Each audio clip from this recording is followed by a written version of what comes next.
wabarakatuh. Anak-anak, selamat berjumpa kembali ya,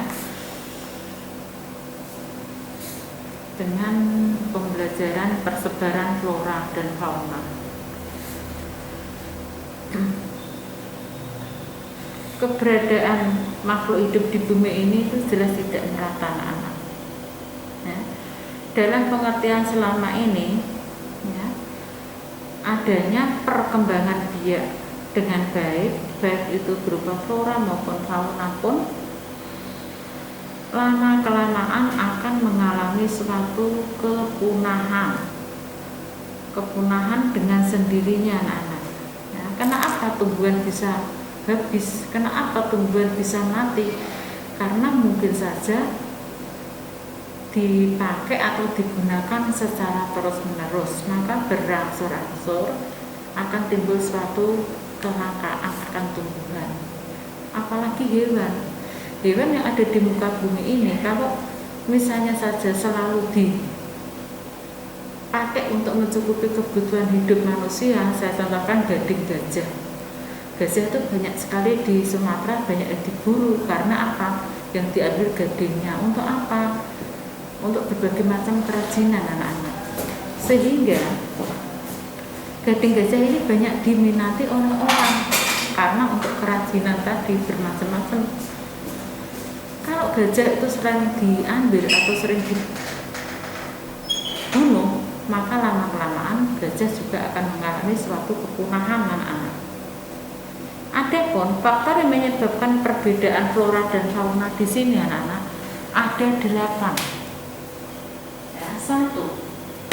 Masalah iklim. Iklim dibagi menjadi temperatur, kelembapan udara, angin, dan curah hujan. Yang kedua, kondisi fisik muka bumi. Ketiga, adanya adaptasi. Keempat, adanya seleksi alam. Kelima, makanan.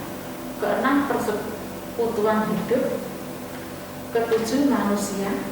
Kedelapan, keadaan tanah atau edifik ya. Sekarang akan saya bahas satu persatu ya, masalah iklim. Anak-anak, saya kira kamu tahu apa perbedaan iklim dan cuaca. Kalau iklim itu waktunya adalah lama karena bisa mencapai 6 bulan, tapi kalau cuaca hanya sekejap, anak-anak, sebentar ya. Setiap spesies hewan atau tumbuhan habitatnya berbeda, sehingga iklim ya di satu pihak mendukung kehidupan flora dan fauna, tetapi di lain pihak juga merintangi flora dan fauna untuk hidup bisa berkembang. Karena apa, anak-anak? Karena setiap tumbuhan maupun hewan itu ketahanan hidupnya berbeda. Bedanya apa? Saya contohkan begini. Beruang kutub itu bisa hidup di iklim yang dingin. Tetapi kalau ditaruh di iklim panas seperti di sini, otomatis beruang itu akan mati. Lagi kerbau, sapi itu di iklim yang panas. Kalau itu ditaruh di iklim dingin, otomatis binatang itu tidak akan, atau hewan itu tidak akan bisa hidup atau berkembang biak. Untuk itu, anak-anak ya, ini dibagi ada temperatur atau suhu udara ya, tempat berkembang biaknya. Suhu udara suatu daerah sangat mempengaruhi keadaan perbedaan flora dan fauna di tempat tersebut. Suhu di setiap tempat permukaan bumi tidaklah sama, anak-anak. Hal ini dikarenakan adanya perbedaan intensitas mengenai penyinaran sinar matahari ya, pengaruh pada suatu letak suatu lintang wilayah. Ketinggian suatu wilayah mempengaruhi sudut datangnya sinar matahari, juga mempengaruhi jenis daratan, juga mempengaruhi jarak daratan dengan laut, kondisi alam dengan adanya vegetasi yang ada. Nah, Ini saya contohkan demikian. Jenis tumbuhan maupun hewan mempunyai perbedaan spesies suhu tertentu. Saya contohkan, pohon kelapa itu bisa tumbuh di daerah iklim yang tropis. Ya, di sini banyak sekali, bukan cuma kelapa, juga ada siwalan, juga termasuk daerah tropis. Makanya di sini banyak sekali tumbuhan kelapa, siwalan, dan lain sebagainya. Yang kedua, anak-anak, burung penguin, terus apa lagi? Anjing laut, terus apa lagi? Beruang kutub, itu bisa hidup di area atau daerah yang dingin. Karena apa? Dia bisa bertahan hidup karena bulunya yang tebal, anak-anak. Ya, bulu yang tebal, sehingga apa? Sehingga dia bisa hidup. Ya. Terus yang kedua, mengenai kelembapan udara. Tingkat kelembapan udara lingkungan habitatnya dunia tumbuhan dapat dikelompokkan ada 4. Ekstropita. Ya. Ekstropita tumbuhan ini.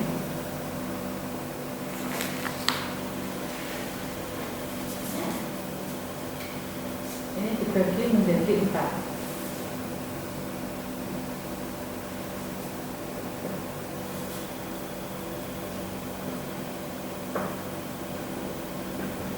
Yang kedua, Mesophyta.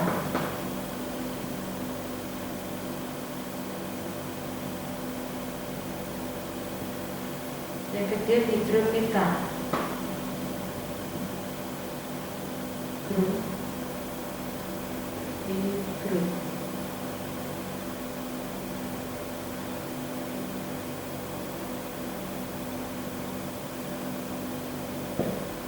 Yang keempat, foto.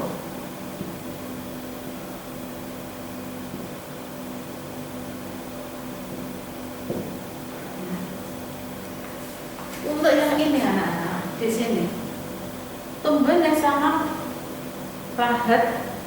tahan terhadap lingkungan, yaitu ini terhadap lingkungan itu sangat tahan terhadap lingkungan. Contohnya kaltus, ya. Pohon-pohonan yang berduri itu, anak-anak, itu penempatannya ada di sini. Ini tahan terhadap lingkungan.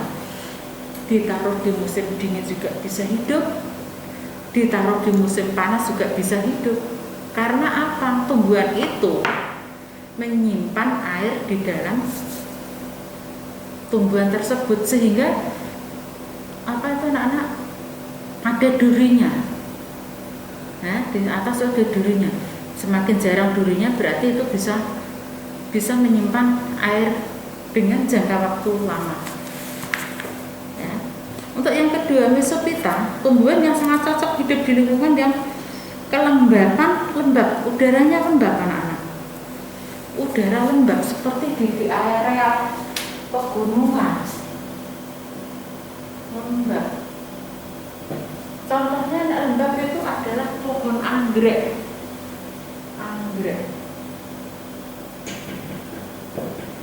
Ada anggrek bulan, ada anggrek kalajengking, macam-macam anggrek ada di pohon-pohon itu, warnanya putih itu, ya.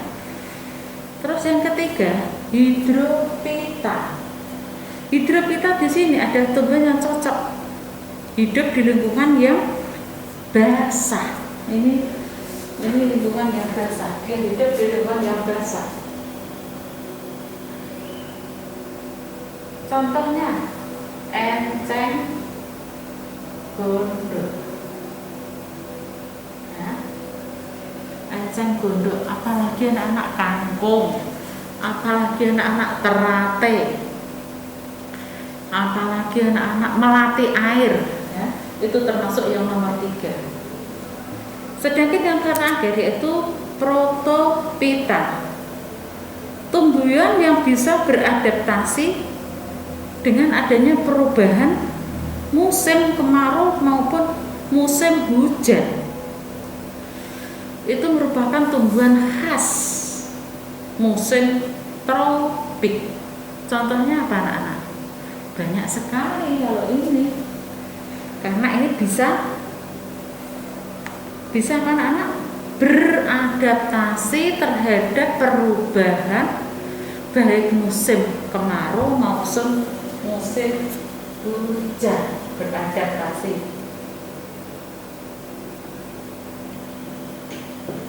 Kemarau maupun hujan.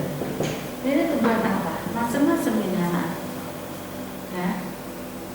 Jati bisa, apalagi pinus bisa, dan karet bisa, itu panas ya bisa, hujan ya bisa. Ya. Terus anak-anak, yang ketiga yaitu masalah angin. Banyak tumbuhan yang proses penyerbukannya dibantu oleh angin, ya, menggunakan angin anak-anak. Dan proses penyebarannya juga dibantu oleh angin atau anemokori. Contoh misalnya saja padi, saat padi itu mulai berbuah, mulai berbunga itu pasti ada angin, penyerbukannya ada angin anak-anak. Ya, terus lagi mauni, pohon mauni itu juga iya. Terus apa lagi, pohon salak juga iya. Kelengkeng itu dikawinkan apa enggak ya penyerbukannya? Kurang begitu jelas. Kalau salak iya anak-anak, ya, penyerbukan melalui matahari, melalui angin. Untuk yang ketiga, curah hujan. Curah hujan di sini dapat menjelaskan banyak sedikitnya hujan yang jatuh di suatu tempat. Ya.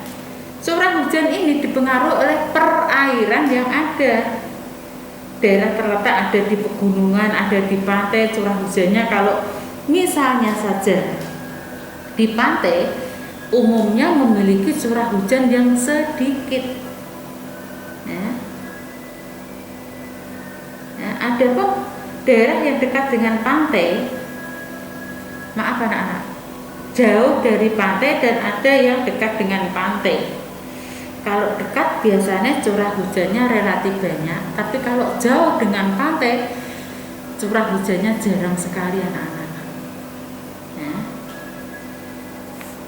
Banyak sedikitnya hujan akan menentukan formasi daripada vegetasi di muka bumi, sekaligus akan mempengaruhi hewan yang khas dengan lingkungan vegetasinya anak-anak. Contoh di padang rumput dengan hewan khas apa anak-anak padang rumput itu? Jelas padang rumput seperti Australia itu ciri khasnya adalah biri-biri dan sapi. Ini di Australia. Makanya di Australia itu ada industri wool. Untuk apa? Kain tebal anak. Itu asalnya dari mana? Domba biri-biri itu diproses menjadi jas. Karena di sana padang rumputnya adalah luas. Sekarang yang kedua, masalah kondisi fisik muka bumi anak-anak. Kondisi yang dimaksud di sini bisa berupa laut, bisa berupa gurun, bisa berupa pegunungan tinggi. Ya. Dan sebagainya, jadi menjadi perimbang, tetapi juga sebagai perantara terjadi perpindahan flora dan fauna. Ya. Terus adaptasi itu penyesuaian anak-anak. Adaptasi di sini flora dan fauna ini terhadap lingkungannya, bisa beradaptasi terhadap lingkungan. Flora dan fauna itu,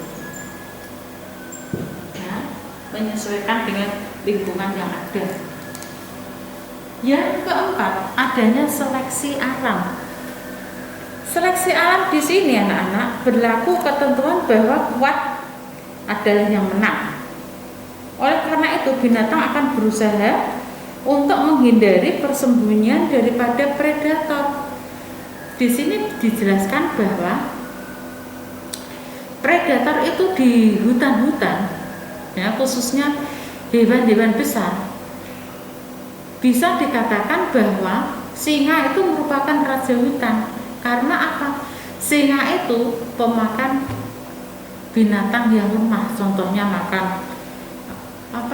makan rusa, makan apa, mesti menang singanya, karena singa merupakan predator, makan binatang yang lebih lemah ya.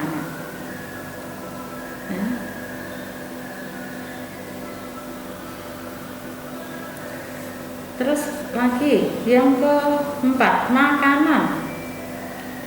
Beberapa jenis hewan hanya terdapat di daerah tertentu karena daerah tersebut terdapat makanan, ya, makanan ciri khas daripada hewan yang menyukai makanan tersebut. Contoh, koala. Koala itu hanya bisa di Australia karena eucalyptus yang menjadi makanannya hanya tumbuh di benua Australia. Eucalyptus itu yang dimakan oleh koala. Ya, tapi kalau misalnya saja beruang kutub, makanya apa? Makanya yang ada di kutub, contoh kayak ikan, ya, kayak apa, anak-anak binatang-binatang yang lemah bisa dimakan. Seperti orang Ethiopia, itu di benua Afrika. Ya, apa yang dimakan orang Ethiopia? Yang dimakan yang seadanya itu, karena di Afrika di situ ada ketela, dimakan ketela. Lain lagi orang yang ada di kutub, makanya apa? Makanya ya daging-daging, karena di sana tidak ada proses pembuatan makanan. Terus persekutuan hidup anak-anak nomor 6. Beberapa jenis flora membentuk artinya persekutuan hidup baik secara mutualisme maupun komensalisme maupun parasitisme. Contoh Aconitum di Amerika Utara, proses penyetukannya tergantung kepada lebah atau tahun tertentu sehingga penyebarannya hanya sejauh pengembaraan daripada lebah tersebut. Jadi ya ada cuma sekitar yang dikelilingi oleh lebah itu. Yang ketujuh yaitu mengenai manusia, anak-anak.